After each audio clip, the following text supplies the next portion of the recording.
வணக்கம். நான் உங்களோட ஃபிசிக்ஸ் டீச்சர். 7ஆம் வகுப்பு இயற்பியல் பாடப்பகுதியில் மின்னோட்டவியல் பாடம் பார்த்துட்ருக்கோம். போன பாடப்பகுதியில் நம்ம மின்கலம்னா என்ன, மின்கலத்தின் 2 வகைகள் பற்றி பார்த்தோம். துணை மின்கலம்னா என்ன, முதன்மை மின்கலம்னா என்ன அப்படின்னு பார்த்தோம் இல்லையா. இன்றைக்கி அதனோட தொடர்ச்சியாக தான் முதன்மை மின்கலமான உலர் மின்கலத்தை பற்றி நம்ம பார்க்க போகிறோம். இன்றைக்கி பாடப்பகுதிக்கு போகலாமா? இதுதான் உலர் மின்கலன். சாதாரணமாக நம்ம டார்ச் லைட்டில் பயன்படுத்தக்கூடிய செல்லு தான் இந்த உலர் மின்கலன். ஓகேவா?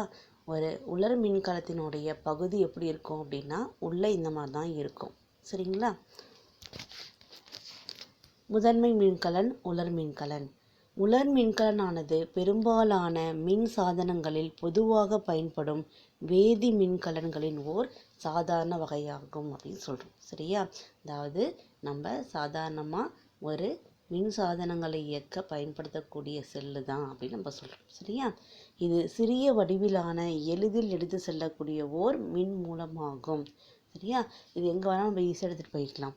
இது 1887ஆம் ஆண்டு ஜப்பான் நாட்டை சார்ந்த ஏய் சுகியால் உருவாக்கப்பட்டது. சரியா? இதை உருவாக்கினவர் யாருன்னு பார்த்தோம்னா ஏய் சுகியோல் அப்படின்றவர் தான் உருவாக்கியிருக்காங்க. உலர் மின்கலன்கள் தொலைக்காட்சியின் தொலைவியக்கி, டார்ச், புகைப்பட கருவி மற்றும் விளையாட்டு பொம்மைகளில் பொதுவாக பயன்படுபவை. இதை செல்லு பார்த்தோம் அப்படின்னா நம்ம டிவியை இயக்கக்கூடிய ரிமோட்டு, டார்ச்சு, அதுக்கப்புறம் பார்த்தோம்னா கேமரா, இதில் எல்லாத்துலேயும் பயன்படக்கூடிய செல்லு தான் அப்படின்னு நம்ம சொல்கிறோம். சரியா? உலர் மின்கலன்கள் எடுத்து செல்லக்கூடிய வடிவிலான லெக்லாஞ்சி மின்கலத்தின் ஓர் எளிய வடிவமாகும். இது எதிர்மின்வாய் அல்லது ஆனோடாக செயல்படும் துத்தநாக மின் தகட்டை உள்ளடக்கியது. சரியா? அதாவது லெக்லாஞ்சி மின்கலம் பார்த்தோம்னா ஒரு எளிய வடிவம் கொண்ட ஒரு உலர் மின்கலம் அப்படின்னு நம்ம சொல்கிறோம். இதில் பார்த்தோம்னா எதிர்மின்வாய் அப்படின்னு சொல்லக்கூடிய ஆனோடு எது செயல்படுது அப்படின்னு பார்த்தோம்னா துத்தநாக தண்டை உள்ளடக்கியது அப்படின்னு நம்ம சொல்கிறோம். சரியா?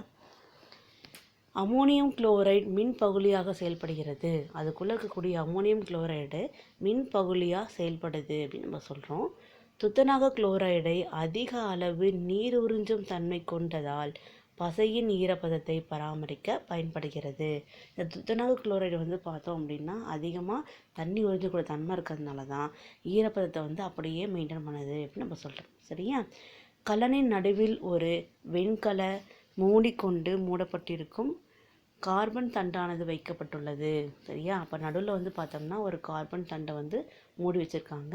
இத்தண்டு நேர்மின்வாய் அல்லது கேதோடாக செயல்படுகிறது. உங்களுக்கு புரிஞ்சுதா? இப்போ இந்த தண்டு தான் எதாவது செயல்படுது, நம்மளுக்கு நேர்மின்வாயாக அதாவது கேதோடாக செயல்படுது அப்படின்னு நம்ம சொல்கிறோம். சரியா? இதில் பாருங்கள், கரைசல்களில் அயனியாக மாறும் தன்மை கொண்ட பொருட்கள் மின்பகுளிகளாகும் அப்படின்னு நம்ம சொல்கிறோம். சரியா? அதாவது கரைசல்களில் பார்த்தோம்னா அயனிகளாக மாறக்கூடிய தன்மை கொண்ட பொருளுக்கு பேர் தான் மின்பகுளிகள் அப்படின்னு நம்ம சொல்கிறோம். இது மின்னோட்டத்தை கடத்தக்கூடிய திறனை பெற்றிருக்கும் அப்படின்னு நம்ம சொல்கிறோம். சரியா? அப்போ எங்கெல்லாம் நம்ம மின்பகுளி பயன்படுத்துகிறோமோ அங்கே எல்லாமே மின்னோட்டத்தை கடத்தக்கூடிய திறனை பெற்றிருக்கக்கூடியதான பொருளாக தான் இருக்கும் அப்படின்னு நம்ம தெரிஞ்சுக்கலாம். சரியா? கவனிங்க. இது ஒரு மெல்லிய பையில் மிக நெருக்கமான மரக்கட்டை மற்றும் மாங்கனீசு டையாக்சைடுடைய மூலக்கூறு வாய்ப்பாடு கொடுத்துருக்காங்க. MnO2 நிரம்பிய கலவையால் சூழப்பட்டிருக்கும். இங்கே MnO2 ஆனது மின்முனைவாக்கியாக செயல்படுகிறது. சரியா? இப்போ நம்ம பயன்படுத்தக்கூடிய மாங்கனீசு டையாக்சைடு மின்முனைவாக்கியாக செயல்படுது அப்படின்னு நம்ம சொல்கிறோம். துத்தநாக பாண்டமானது மேலே மூடப்பட்ட நிலையில் மூடப்பட்டிருக்கும் வேதிவினையின் விளைவாக உருவாகும் வாயுக்களை வெளியேற்ற ஏதுவாக அதில் ஒரு சிறிய துளையானது இடப்பட்டு இருக்கும் அப்படின்னு நம்ம சொல்கிறோம். சரியா? அந்த பேட்டரியோடைய மேலே பகுதியில் பார்த்தோம் அப்படின்னா ஒரு சிறிய துளை மாதிரி இருக்கும். அப்போ தான் அந்த வேதிவினையில் உருவாகக்கூடிய வாயுக்கள் வெளியேறதுக்கு ஈஸியாக இருக்கும் அப்படின்னு கொடுத்துருக்காங்க. சரியா?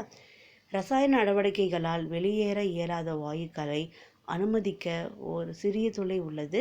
களத்திற்குள்ளான வேதிவினையின் லெக்லாஞ்சி மின்கலம் போன்றே நடைபெறும். சரியா? அப்போ லெக்லாஞ்சி மின்கலத்தில் எப்படி வேதிவினை நடைபெறுமோ அதே மாதிரி தான் இந்த உலர் மின்கலத்திலையும் வேதிவினை நடைபெறுது அப்படின்னு நம்ம சொல்கிறோம். சரியா? அடுத்து பாருங்கள். உலர் மின்கலம் அப்படின்னு சொல்லக்கூடியது பேட்டரி இதுதான். கவனிங்க. உலர் மின்கலமானது இயற்கையில் உலர்ந்த நிலையில் காணப்படாது. நம்ம வார்த்தைக்கு வார்த்தை உலர் மின்கலம் அப்படின்னு சொல்கிறோம். ஆனால் அது என்ன கிடையாதுன்னு சொல்கிறாங்க, உலர்ந்த நிலையில் இருக்காதுன்னு சொல்கிறாங்க. சரியா? ஆனால் அவற்றில் உள்ள மின் திரவமானது தன்மையானது பசையின் போல் உள்ளதால் நீர்மத்தின் அளவு மிக குறைந்து காணப்படும். சரியா? அதில் மின்பகுதி திரவம் இருக்கு இல்லையா, அது எப்படி இருக்கும்னா ஒரு பசை மாதிரி இருக்கும். அதில் நீர்மத்தினுடைய அளவு மிக மிக குறைவாக இருக்கும்னு சொல்கிறாங்க. சரியா? மற்ற மின்கலன்களில் மின்பகு திரவமானது பொதுவாக கரைசல்களாக பயன்படும். அப்போ இதில் மட்டும்தான் கெட்டியாக பசை மாதிரி இருக்குது. மற்ற சாதனங்களில் பயன்படுத்தக்கூடியது எப்படி இருக்கும்னாக்கா கரைசல்களாக இருக்கும் அப்படின்னு நம்ம சொல்கிறோம். சரியா? அடுத்து பாருங்கள், மின்கல அடுக்குனா என்ன அப்படின்னு நம்ம தெரிஞ்சுக்கலாம். அதாவது 2 அல்லது அதற்கு மேற்பட்ட மின்கலன்களை வரிசைப்படுத்தி அடுக்கிறதுக்கு பேர் தான் மின்கல அடுக்கு அப்படின்னு நம்ம சொல்கிறோம். சரிங்களா? கவனிங்க. சுற்றில் எலக்ட்ரான்களின் ஓட்டத்தை உருவாக்க வல்ல வேதிவினைகளை உருவாக்கும் 1 அல்லது அதற்கு மேற்பட்ட மின்கலன்களின் தொகுப்பே மின்கல அடுக்கு ஆகும் அப்படின்னு நம்ம சொல்கிறோம். சரியா? அப்போ நம்ம பயன்படுத்தக்கூடிய ஒரு செல்லு 2 செல்லு இந்த மாதிரி அரேஞ்ச் பண்ணுறோம் இல்லையா, அதுக்கு பேர் தான் மின்கல அடுக்கு அப்படின்னு நம்ம சொல்கிறோம். சரியா? அனைத்து மின்கல அடுக்குகளும் 3 அடிப்படை பாகங்களை கொண்டது. அதில் என்னென்னு பார்த்தோம்னா ஆனோடு அப்படின்னு சொல்லக்கூடிய ப்ளஸ்ஸு, கேத்தோடுன்னு சொல்லக்கூடிய மைனஸு மற்றும் ஒரு வகையான மின்பகு திரவம். சரியா? அப்போ இது 3 தான் சேர்ந்து நம்மளுக்கு மின்கல அடுக்கில் இருக்குது அப்படின்னு நம்ம சொல்கிறோம். சரியா? மின்பகு திரவமானது ஆனோடு மற்றும் கேத்தோடோடு வேதிவினை புரியும் ஓர் திரவமாகும். இப்போ நம்ம தெரிஞ்சுக்கிட்டோமா? அப்போ வேதிவினை புரியக்கூடிய திரவம் எது அப்படின்னு பார்த்தோம்னா மின்பகு திரவம் தான். சரியா? அப்போ மின்கல அடுக்கினுடைய கண்டுபிடிப்பு எப்படி இருக்குன்னு நம்ம தெரிஞ்சுக்கலாம். 1780ஆம் ஆண்டு இத்தாலிய நாட்டு இயற்பியலாளர், உயிரியலாளர் மற்றும் தத்துவ மேதையான லூகி கால்வானி பித்தளை கம்பியை பயன்படுத்தி தவளையை உடற்கூறு செய்தார். சரியா? ஒரு தவளை இருக்குது அப்படின்னாக்கா அதனுடைய உடல் பாகங்களை ஆய்வு செய்கிறாரு. அப்போ தான் அவருக்கு இந்த மாதிரி ஒரு விஷயம் நடக்குது. கவனிங்க. தவளையின் காலை இரும்பு வெட்டி கொண்டு தொட்டபோது அதன் காலானது துடிக்க ஆரம்பித்தது. சரியா? அப்போ இரும்பு கொண்டு அந்த தவளையோட காலை தொடும்போது அது துடிக்குது. ஒரு நாள் வோல்டா திரவத்தில் கரைந்துள்ள வேறுபட்ட உலோகங்களை தவளையின் காலின் துலங்களுக்கு காரணம் என எடுகோலாக கொண்டார். சரியா? அவர் என்ன பண்ணாங்க அப்படின்னு பார்த்தோம்னா, திரவத்தில் கரைந்துள்ள வேறுபட்ட உலோகங்கள்னால தான் தவளையோட கால் துடிக்க ஆரம்பிச்சிருக்கு அப்படின்னு நினச்சிக்கிட்டாரு. சரியா? அவர் ஒரு தவளை சடலத்திற்கு பதிலாக உவர் நீரால் துடைக்கப்பட்ட துணியால் பரிசோதனையை மீண்டும் மீண்டும் செய்தபோது அதே போன்ற மின்னழுத்தத்தை விளைவித்தது. சரியா? அப்போ தவளைக்கு பதிலாக உவர் நீரால் துடைக்கப்பட்ட துணியை வச்சும் பரிசோதனை செய்கிறாங்க. அப்பயும் அதே மாதிரியான மின்னழுத்தத்தை விளைவிக்குது அப்படின்னு நம்ம சொல்கிறோம். சரியா?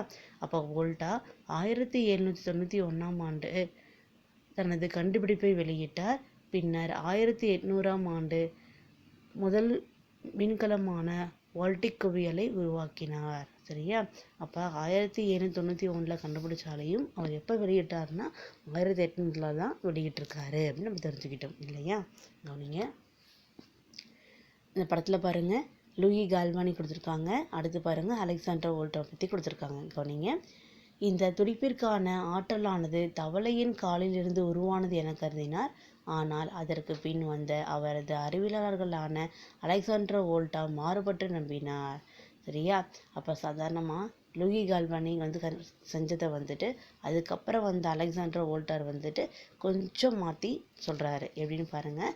வோல்டா திரவத்தில் கரைந்துள்ள வேறுபட்ட உலோகங்களை தவளையின் காலின் துலங்களுக்கு காரணம் என எடுகோலாக கொண்டார். சரியா? அப்போ தவளையோட கால் தொடங்கினதுக்கு காரணம் பார்த்தோம் அப்படின்னா அதில் நம்ம பயன்படுத்தக்கூடிய உலோகங்கள் தான் அப்படின்னு சொல்கிறாரு. சரியா? நவீன மின்கலன் கண்டுபிடிப்பதற்கு அலெக்சாண்டர் வோல்டா அவர்களே பெரிதும் காரணமானவர்.